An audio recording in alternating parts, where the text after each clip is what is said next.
সত্যি কি ইরানকে এই যুদ্ধে পরাজিত করা অসম্ভব? ইরানের মিলিটারি কি এতটাই পাওয়ারফুল? ইরানের মিলিটারি কি আমেরিকার মতন সুপার পাওয়ারকেও পরোয়া করে না? আজ আমরা জানবো বিস্তারিত এই ভিডিওর মাধ্যমে যে কিভাবে অসম্ভবকে সম্ভব করা হলো, সেটা আজ আপনারা দেখতে পাবেন।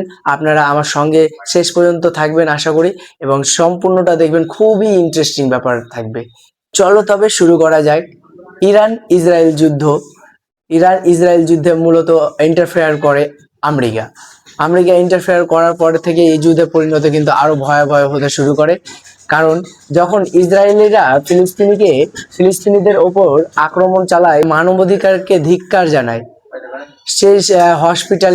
সেই হসপিটাল থেকে শুরু করে সিভিলিয়ান এলাকাগুলোতে সবগুলোতেই বোম্বিং হয়। এর প্রতিবাদে সৌদি আরব এইগুলো দেশগুলো আসে নাই। তো প্রতিবাদে একটি মাত্র দেশ খাড়ো হয়, সেই দেশটা হচ্ছে ইরান। হ্যাঁ, সেই ইরান এখন পর্যন্ত কিন্তু সেই লড়ে চলে যাচ্ছে আমেরিকা ও ইসরায়েলদের বিরুদ্ধে, কোনো পরোয়া করে না। প্রতিনিয়ত দেখা গেছে যে আমেরিকা অনেক ধুমকি দেয় ইরানের উপর, এবং আমেরিকা সেই আক্রমণও করে ইরানের উপর। ইরান পরোয়া করে না কোনো সুপার পাওয়ার দেশকে। তাই তো আজ ইরান চওড়া করে বলতে পারে, তুমি আমাকে মারলে আমিও তোমাকে ছাড়বো না, আমিও তার প্রতিবাদ জানাবো।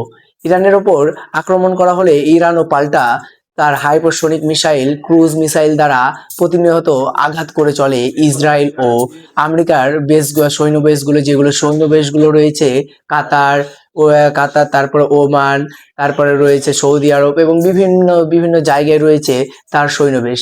সেই সৈন্যবেশগুলোতে কিন্তু প্রতিনিয়ত আক্রমণ করে চলেছে।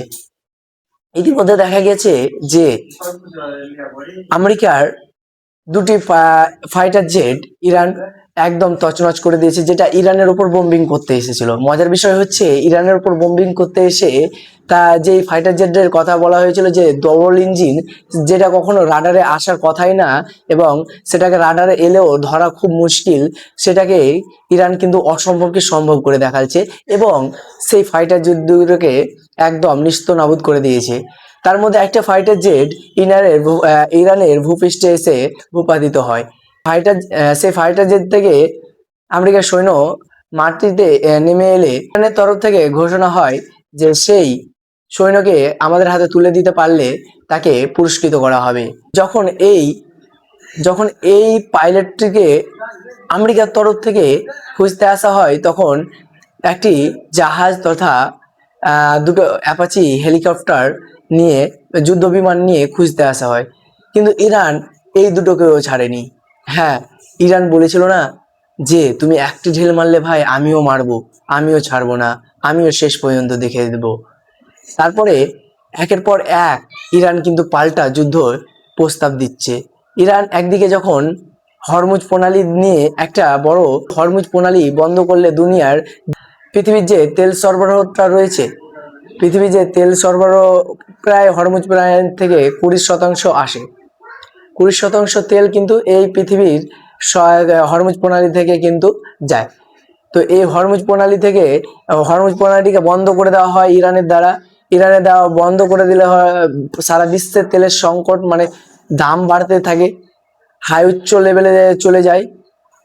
ইরান তখন কিছু দেশের জন্য সেটাকে খুলে দেওয়া হয় আমেরিকাকে দেখানোর জন্য।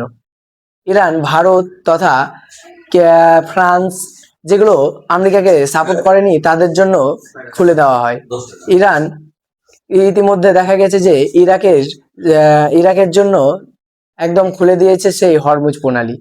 হ্যাঁ, কারণ ইরান চায় যে মুসলিম কান্ট্রিদের সাথে যারা আমেরিকার পক্ষপাতী না, যেমন সৌদি আরব আমেরিকার পক্ষপাতী, সৌদি আরবের জন্য বন্ধ করা হয়েছে, কিন্তু ইরাক আমেরিকার পক্ষপাতী না, তাই ইরাকের জন্য এই রাস্তা হরমুজ প্রণালী খোলা হয়েছে। তো ইরান কিন্তু এই যুদ্ধে অনেক কিছু করতে পারে। আশা করি আপনারা আগেও আমার সাথে জুড়ে থাকবেন, এবং ইরান ইসরায়েল ইউএস যুদ্ধে প্রতিনিয়ত আপডেট পাবেন, তথা বিশ্বের অনেক কিছুই আপডেট পাবেন পিটি আকাশ চ্যানেলে। ধন্যবাদ আমাকে এই পর্যন্ত দেখার জন্য।